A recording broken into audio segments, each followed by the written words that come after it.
So everybody's now you saw how we got smeared. We got blamed for Paul Pelosi's attack. They set up a website and then they put up these posts of my video thumbnails and said that this guy was a fan of mine. And then they switched it. Then they took that website down and they decided to switch the story. Now he's not a fan of mine anymore, but he's a right-wing crazy, even though he was a nudist who lived in a bus with Black Lives Matter and gay pride flags on it. And also, he didn't have any concept of anything. He was just absolutely crazy. He was just a maniac. How about he's a maniac? Yeah. But there's a lot of questions that you could that are still to be asked and answered about this, right? So there's a lot of questions that you can still ask. But but the way they did it again, it's like you're not allowed to ask questions about Paul Pelosi's attack, and if you are, you're a crazy right-wing conspiracy theorist. It's the midterms, Jimmy. That's you have right. some nuance and understand how things work? And so if you don't immediately accept what the establishment is saying about a news story, that you're some kind of bad person. So Glenn Greenwald's going to address this. He did it on Tucker Carlson. Glenn Greenwald, by the way, too much of a big shot to come on our show. He's too big already. Now he's got his Rumble show that he does every day. And so I invited him on the show yesterday. Didn't even return my DM about it. Wow. I got to tell you. So Glenn is off my Christmas list. Not that I have one, but I'm going to make one, and then I'm going to cross him off. No. Guess who's not getting a Christmas hammer? Shut up. So, no, but everybody should check out his new show on Rumble. I haven't seen it yet, but I'm telling everybody else that they should. It hurts my feelings that he's not going to come. He didn't return my. I was like, so he DM'd me to say something funny, and then I was like, oh fuck, I haven't heard from you in however a long time. But anyway, please come on my show. And then he's like, fuck it. So anyway, he had something great to say on Tucker Carlson. And why does Glenn Greenwald go on Tucker Carlson to say things like this? Because nobody else will bring him on to say anything, because he's going to destroy their narrative, like Russiagate, like Syria, like censorship, and like this. Watch this. So everybody feels, obviously, pain thinking of an 82-year-old man being hit with a hammer. It's like the worst thing imaginable. It's quite common. By the way, we're anti hitting people with hammers at the show. We always have been. Yeah. Unless we say it in a joke. Then if it's in a joke, then that's okay. Joke hammers are okay. Right. But why should the rest of us sit here and accept obvious inconsistencies in a story that has public policy implications and not say anything? We obviously shouldn't, and I think this is the most important point about all of this, which is how many millions of people have been conditioned to believe that it's immoral or even some kind of reflection of mental illness, like you're a conspiracy theorist, if you don't immediately and unquestionably accept whatever story is told to you by institutions of authority. And the amazing thing about that, Tucker, is that this framework is being constructed by journalists, people whose primary purpose in life is supposed to be to question and challenge the claims of the powerful, and instead they're demonizing anybody who does so. Skepticism itself can never be wrong. Skepticism says there's evidentiary holes and there's faulty reasoning in what we're being told. Even if evidence does emerge later on to prove it, the skepticism itself was not just valid, but necessary. So Jeffrey Epstein killed himself. The Russians blew up their own pipeline. Julian Assange is a criminal. I mean, maybe we're in the habit of just accepting the most ludicrous possible claims and moving on to the next thing. It feels like where we are.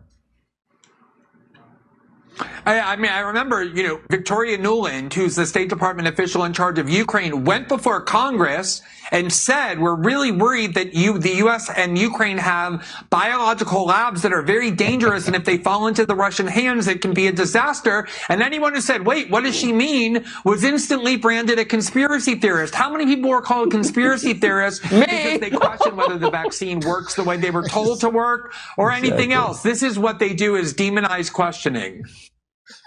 Well, that definitely, I mean, his last point there about the vaccine, certainly true. Anybody question it, not only was I questioning it, I was telling truths about it that people didn't want to hear. Like the fact that it was a leaky vaccine and that there was no way we were ever going to vaccinate our way out of this pandemic. I was saying that a year and a half ago. Everybody's been conditioned Does anybody remember hashtag believe women? Remember all the things where just believe what we tell you? There's a million of them coming out for like a long time now. Of course it's going to be this.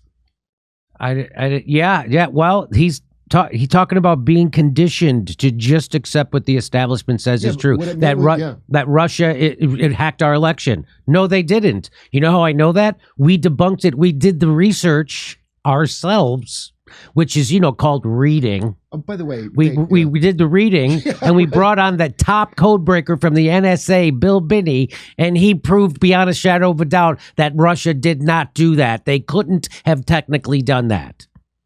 And if they did, the FBI would show you the evidence, but they've never done that because they don't have it. Anyway, would you want to say? Russia hacked that exact phrase. I remember right after that election, a friend of mine on a podcast, Russia hacked our election. I'm like, what? Did they get into the machines? What do you mean? Mm-hmm. No, they released Hillary's emails. So let me get this straight. If your boyfriend cheated on you, right? Mm-hmm. And you found out because Russia hacked his phone, and you're not going to be mad. You're going to go, oh, honey, Russia's hacking our relationship. Russia's hacking our relationship. Like, oh, you're right. I'm going to not think about any of that. I don't want that kind of misinformation. But I mean, come on, man. But at this whole thing about, we just showed you in another segment how crazy it was that people were, you couldn't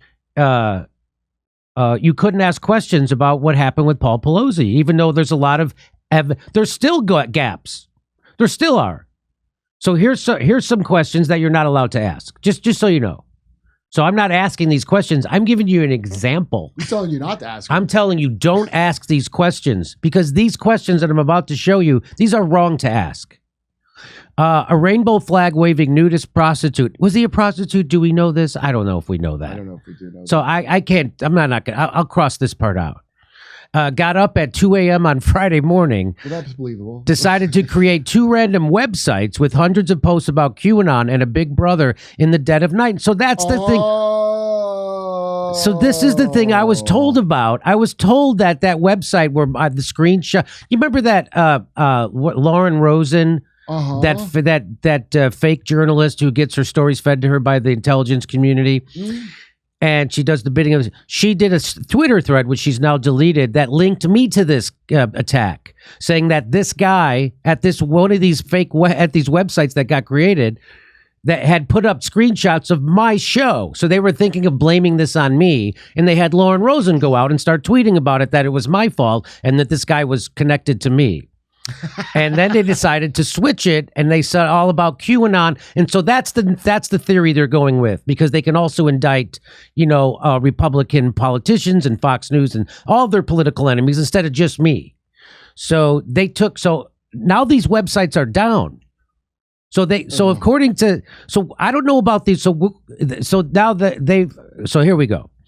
So I'm not pushing any theory at all. I'm showing you these are the questions you're not allowed to ask. You shouldn't be asking these questions. I'm not asking them. I'm condemning these people for asking them. Then stripped down to his underwear, grabbed a hammer, and he jogged all the way to Nancy Pelosi's house. Again, that's a crazy drug addict. Very possible he did that. Now, if he was on meth, I could think he did it. If he was on that kind of mania. I mean, that's. But it's still wrong to ask this question. Well, I'm just answering it for him. That's all what I choose to do. It's even worse to answer it. Oh, I'm platforming. It's better to wait for the official story and then you repeat that. Right. This is not good. What we're doing. This I'm giving you, Jimmy. Yeah. Like, let's say you were asking me these questions. I go, Jimmy.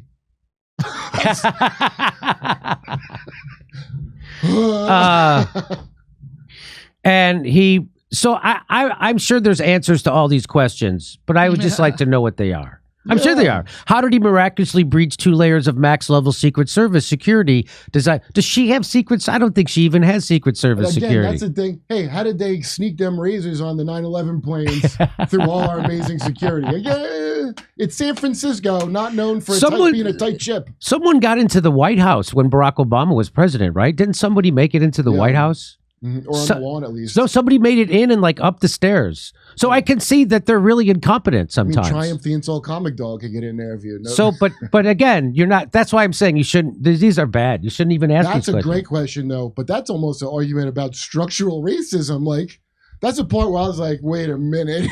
The guy didn't get shot immediately.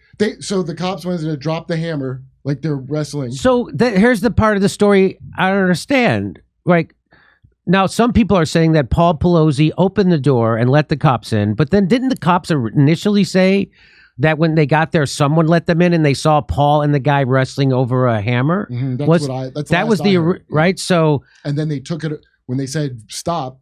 When he said stop, the guy took it and then hit him when the cops were already there. I mean, remember that? And, why would, if Paul Pelosi opened the door and let the cops in, why would he then get in close proximity to the guy again? Why wouldn't he let the cops go over and deal with the guy? Why would Paul walk back over in proximity to the guy who has the hammer? Yeah, I mean, right? Remember that girl was stabbing somebody and they shot her, and like I was like, hey, she was stabbing somebody. If this guy's hitting him with a hammer. So I mean, again, so I'm just proving Glenn's point that it's always right to be skeptical until there's this idea that you're a bad person for asking questions. Well, it's the midterms. But it's the midterms. That's right. Decency. That's right. I'm a Christian woman. And do you remember it was a conspiracy to say that the virus originated in a lab? Remember that was a conspiracy? Yeah, that's remember it was a crazy, conspiracy to say that the vaccine. I can't even say it. I can't even say it still because I don't know if you can say it. There was a lot of things. But remember, it was a conspiracy to say that you got natural immunity if you got COVID. Remember, it was a conspiracy, crazy thing to say that. There's so many crazy conspiracies that turned out to be fact. Like I said, when it comes down to COVID, the conspiracy theorists are 5-0 so far. The U.S. government, this is not a conspiracy. It's a real thing. It's pretty well known. Tried to build a gay bomb. No. Yeah, I'm not making it up. It's a well-known thing in the 90s. Just like if you just think about money and time. What do you mean a gay bomb? Something you mean the guy that it lowers inhibitions and the village he blows up and the village people pop out? What do you mean? Yeah, I just it lowers inhibitions, so what, people become gay? Like the troops. Listen, it sounds crazy while I'm saying it, but look it up. No. This is not a secret thing. I promise it's not. Come on. I promise it's not. Steph, Google gay bomb. Is that what we should Google? Simon Whistler. That's a pretty mainstream YouTube thing too. So, really? Yeah. Come on. Yeah, just like think of the time that was put into that.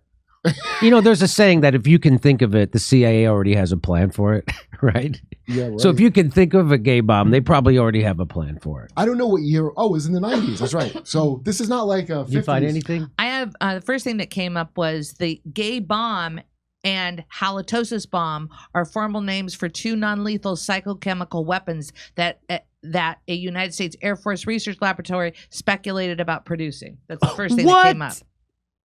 You were. How do I not get these jobs? I can speculate about all kinds of hilarious. The gay bomb weaponry. would be a cloud of gas that would be discharged over enemy camps that contained a chemical that would cause enemy soldiers to ... I guess. All right. That's to start. I'd like to know the exact thing that it says personally. I don't know. ... What do you mean? They make out? What happens? So back in the aughts, you could make jokes like the gay bomb, and then all the soldiers would start redecorating their barracks. You could make. I don't think you can make those jokes anymore. Well, I don't think you could even speculate. That's the ultimate conversion therapy. Military graded conversion therapy. I remember Todd Glass used to have a joke before he came out. He would say, "I'd like to be gay just for a couple of days so I could, decorate my house." And it turns out his house was decorated well already, so because he was gay. Write what you know.